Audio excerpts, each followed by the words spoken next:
ऐसा बिल्कुल नहीं हुआ है। एक ही छोटा सा चेंज है कि अब सब बहुत रिस्पेक्ट से बात करते हैं, सब आपको अलग तरीके से देखते हैं कि आपने जैसे आप कोई बहुत अलग ही इंसान हो। मैं तो वही हूँ जो थी जी। पहले, थोड़ा मुझे बच्चे जैसे समझते थे, अब बहुत ज़्यादा रिस्पेक्ट दे के बात कर रहे हैं सब। बस वही है चेंज, बाकी तो सब सेम है। ओके मैम, हमने बहुत सारे टॉपर्स के इंटरव्यूज लिए, तो स्टेट जी बुक लिस्ट तो सारी चीज़ें होती है, लेकिन इसके पार्ट अगर यूपीएससी की कोई तैयारी कर रहा सीरियस, तो बहुत सारी चीज़ों से मुश्किलों से गुजरना पड़ता है।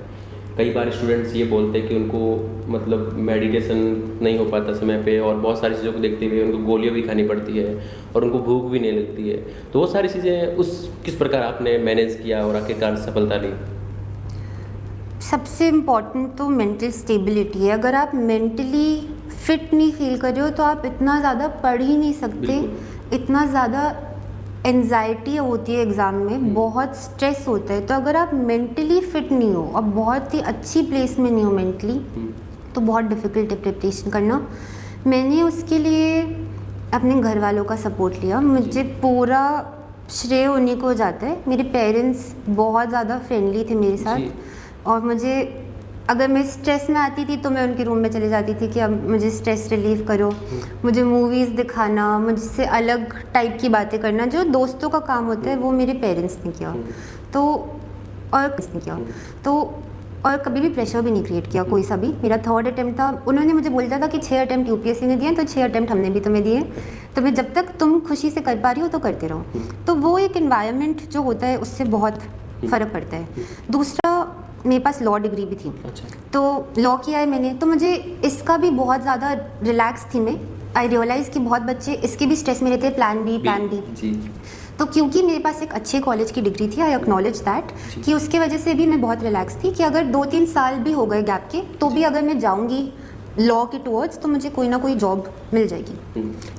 तो प्रीलिम्स को लेकर बात करते हैं, तो प्रीलिम्स में बेसिकली बुक लिस्ट स्टेट तो सारी होती है, तो इतने अटेम्प्ट 3 अटेम्प्ट आपने दे दिए, तो क्या लगता है कि स्टूडेंट्स किन किन पॉइंट्स को अगर मजबूत करेंगे तो प्रीलिम्स हो सकता होगा? पास्ट ईयर क्वेश्चंस को एनालाइज करना। मैं बार बार ये बोल रही हूँ, बट मैं और एम्फेसाइज नहीं कर सकती इस पर, क्योंकि पहला प्री मेरा 3 मार्क्स से रहा। अच्छा।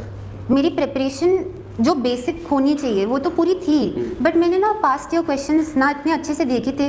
क्वेश्चन बैंक से आप देखते हो तो आप एक ही सब्जेक्ट के देखते हो, आप होलिस्टिकली नहीं समझ पाते उस पेपर को। पूरा पेपर बार बार सॉल्व करना चाहिए। आप खुद क्वेश्चन बैंक बनाओ, खुद सोचो कि ये अगर एंशिएंट का है या मॉडर्न का क्वेश्चन है और ये कहाँ से सॉल्व होगा, क्योंकि यूपीएससी आपको सिर्फ एक ही चीज़ दे रहा है उसको प्रिडिक्टेबल बनाने के लिए, वो है क्वेश्चन पेपर्स। और क्वेश्चन पेपर्स में डेफिनेटली एक ट्रेंड है, एक पैटर्न है जो यूपीएससी फॉलो करते ही जा रहा है, और आप उसको बहुत इजीली क्रैक कर सकते हो अगर आप बार बार वो क्वेश्चन पेपर करते रहो तो मैम कई बार जो यूपीएससी की तैयारी करने स्टूडेंट आते हैं तो उनको ये लगता है कि अगर यूपीएससी मेरा नहीं होता है तो, क्योंकि यूपीएससी में जो आता है अपने दोस्त को सब चीज़ें सेट कर, अगर इसमें पूरा टाइम देता है तो रिश्ते भी टूट जाते हैं और यूपीएससी में भी आ जाता है, उनको ये लगता है कि मेरा नहीं होगा तो फिर क्या होगा। आपके साथ ऐसा होता था? ये थॉट मैं नहीं आने देती थी कि नहीं हुआ तो मेरा क्या होगा, या मेरा कुछ ही नहीं होगा अगर नहीं हुआ तो। ऐसी नेगेटिविटी ही है जो आपको पढ़ने से रोकती है कि आप पढ़ने के बजाय अगर दिन भर यही सोचते रहोगे कि नहीं हुआ तो क्या होगा, नहीं हुआ, आप पढ़ लो तो शायद हो जाए। तो इसलिए ये नहीं करती थी मैं कि नहीं हुआ फिर मैं क्या करूँगी। इतना भरोसा खुद पे रखो कि अगर आप इतने टफ एग्ज़ाम के लिए पढ़ने की भी थॉट रख सकते हो, क्योंकि मैं जितने लोगों से मिलती हूँ ज़्यादातर लोग यही बोलते हैं, मेरे दोस्त जो कॉलेज के भी है, कि इतना टफ है हमें पढ़ना ही नहीं इसके लिए। तो अगर आप सोच सकते हो कि आप पढ़ सकते हो तो फिर आप कर भी सकते हो। उससे इतना ज़्यादा घबराने के बजाय उसको समझने की कोशिश करनी चाहिए। जी मैम, आखिरकार आपने 54 रैंक लाई यूपीएससी में, तो आपको क्या लगता है यूपीएससी क्या डिमांड करती है एक एस्पिरेंट से? सिंसियरिटी सबसे ज़्यादा वो डिमांड करती है। ऑनेस्टी, सिंसियरिटी, अकाउंटेबिलिटी, वही क्वालिटीज़ जो वो चाहते हैं एक अच्छे ऑफिसर में, जॉब में, वही टेस्ट कर रहे हैं। वो पेपर बहुत अनप्रिडिक्टेबल है, वो बहुत ज़्यादा पढ़ने की डिमांड कर रहे हैं, बट वो एक्चुअली देखना चाहते हैं कि आप एक तो खुद से ऑनेस्ट रह के सिंसियरली, जब आपको कोई कुछ नहीं बोल रहा है, आप कैसे काम करते हो अपने गोल के टुवर्ड्स। तो वो आई थिंक। ओके, मेंस की बात करते हैं, मेंस के लिए आपने कहाँ से गाइडेंस लिया? मैंने 2 मेंस दिए हैं। तो पहले मेंस के टाइम तो बहुत ही कम गाइडेंस थी मेरे पास, और मैं स्ट्रेस में भी बहुत ज़्यादा आ गई थी। गाइडेंस का ऐसा कोई स्पेसिफिक सोर्स रहा नहीं है, क्योंकि मैं किसी की भी फाउंडेशन स्टूडेंट नहीं थी। बट एक बात है कि अगर आपका प्रीलिम्स क्लियर हो जाता है तो मोस्ट कोचिंग इंस्टीट्यूट्स अपना मटेरियल और क्लासेस फ्री में दे देते हैं। तो मुझे जो 2 अच्छे लगे वो मैंने 2 कोचिंग की मिक्स एंड मैच करके, पेपर्स एक के देती थी, क्लासेस और मटेरियल एक का देखती थी, क्योंकि सब कुछ फ्रीली अवेलेबल हो जाता है। तो वहाँ से मैंने प्रीडोमिनेंटली गाइडेंस ली है। बट एक चीज़ जो मैं बहुत जिसमें बिलीव करती हूँ कि सुनो सबकी करो अपनी। जी। तो फाइनली मैंने, क्योंकि कभी कभी ऐसा होता है कि आपने बहुत अच्छा पेपर भी दिया है तो भी चेक होके जब वो आता है तो 10 में से 1, 10 में से 2, पूरे पेपर में टोटल मार्क्स मिला के 37, 45। तो फर्स्ट मेंस के अराउंड में बहुत डर जाती थी कि ये क्या हो रहा है जी। इतने कम कैसे दे सकते हैं पूरे अटेम्प्टेड पेपर पे। बट कौन चेक कर रहा है हमें नहीं पता, उसकी क्या क्वालिफिकेशन है, इसीलिए जीएस स्कोर बहुत रिलायबल सोर्स है। क्योंकि मुझे पता है कि मनोज सर चेक कर रहे हैं, जब उनसे वो फीडबैक देते हैं तो उनको याद होता है पूरा आपका, ऐसे उनको पता होता है ये सही है ये सही नहीं है, ऐसे ही लिखो। तो एक रिलायबल सोर्स अगर मिल जाए जो आपका आंसर चेक करके आपको पर्सनल फीडबैक दे सकता है तो उससे अच्छा कुछ हो ही नहीं सकता। ऐसे में मनोज सर ने आपकी बहुत मतलब हेल्प की। बहुत ज़्यादा, हाँ जी। तो उससे आपका मतलब फर्स्ट मेंस में और सेकंड मेंस में कितना इंप्रूव हुआ? 30 मार्क्स का डिफरेंस है। 30 मार्क्स का डिफरेंस है। फर्स्ट मेंस में मैं एसे को बहुत ज़्यादा कॉम्प्लिकेट करके देख रही थी कि सब जैसे टेम्पलेट में लिख रहे हैं कि जो टॉपिक आया उसको सारे जीएस के टॉपिक से रिलेट करके लिख दो, कि कोई एब्स्ट्रैक्ट लाइन है तो आपको हर एक जीएस के सब्जेक्ट से कोई ना कोई एग्जाम्पल मिलेगा और ऐसे बना के कैसे लिख दोगे तो बहुत होलिस्टिक होता है वो।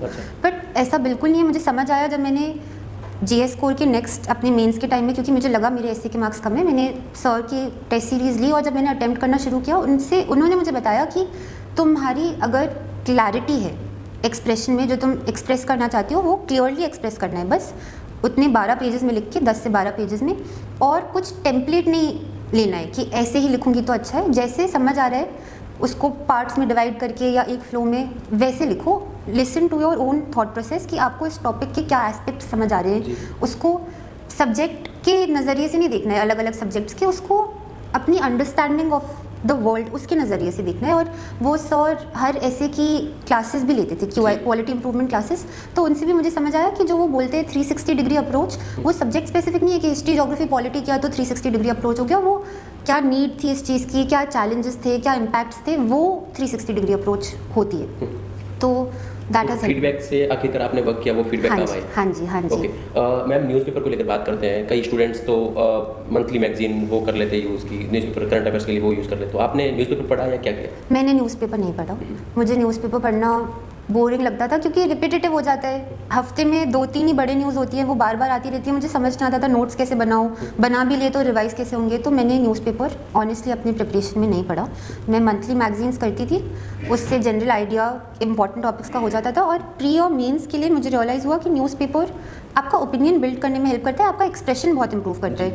बट इन दोनों चीज़ों में मुझे लगता था कि उसके लिए मुझे न्यूज़पेपर की अलग से ज़रूरत नहीं है, मेरी जनरल एक्सप्रेशन और राइटिंग सफिशेंट है, तो मैंने न्यूज़पेपर नहीं पढ़ा। मैम कई बार टॉपर्स बोलते हैं रिवीजन बहुत ज़्यादा इंपॉर्टेंट है, क्योंकि दिक्कत ये हो जाती है कि इतना बड़ा सिलेबस है, सब चीज़ें होने के बाद शॉर्ट नोट्स भी बनाते हैं, लेकिन क्या ना मैम बार बार वही पढ़ना थोड़ा ऐसे बोरिंग सा लग जाता है, क्रिएटिविटी नहीं लगती है। तो उस समय आप क्या करते थे रिवीजन के लिए? मॉक जितने बार आप एक मॉक पेपर दोगे, मैं पहले प्री के बाद में अपना प्रिपरेशन जब वो होता है Jan-Feb में आपको लगने लगता है पेपर आने वाला है, तो मैं रिवीजन स्टार्ट ही मॉक से करती थी, बिना रिवाइज करे मॉक दे देती थी।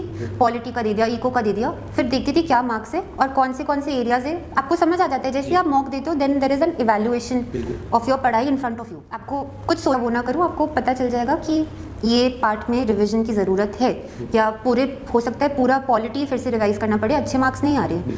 तो टेस्ट लेते रहिए, एवैल्यूएट करते रहिए, उसको बहुत कॉम्प्लिकेट मत करिए। तो मॉक्स में स्टूडेंट्स के मार्क्स पहले जो मैं मॉक देती थी 5-6, उसमें मेरे 50 या 60 में मार्क्स आते थे। अच्छा। बहुत कम मार्क्स, हर बार ऐसा हुआ है, पता नहीं क्यों, या मैंने बहुत टफ मॉक उठा लिया या लक ऐसा हुआ।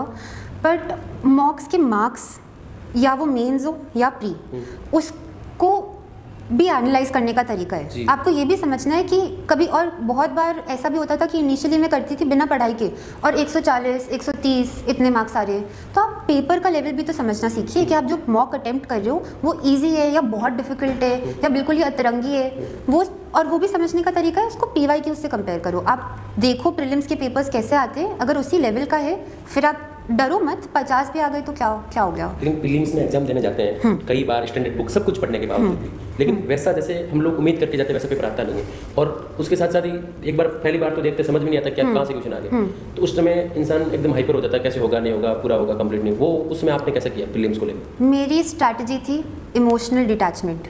पूरे प्रिपरेशन में एक तो मैं बहुत इमोशनली इन्वॉल्व नहीं होती थी, तो इस बार 2023 में तो ट्रेंड ही चेंज था, वो थे नहीं, एलिमिनेशन वाले जी, नहीं थे, तो पहले 10 क्वेश्चंस देखने के बाद मुझे समझ आया कि ये तो अटेम्प्ट करना मुश्किल हो जाएगा।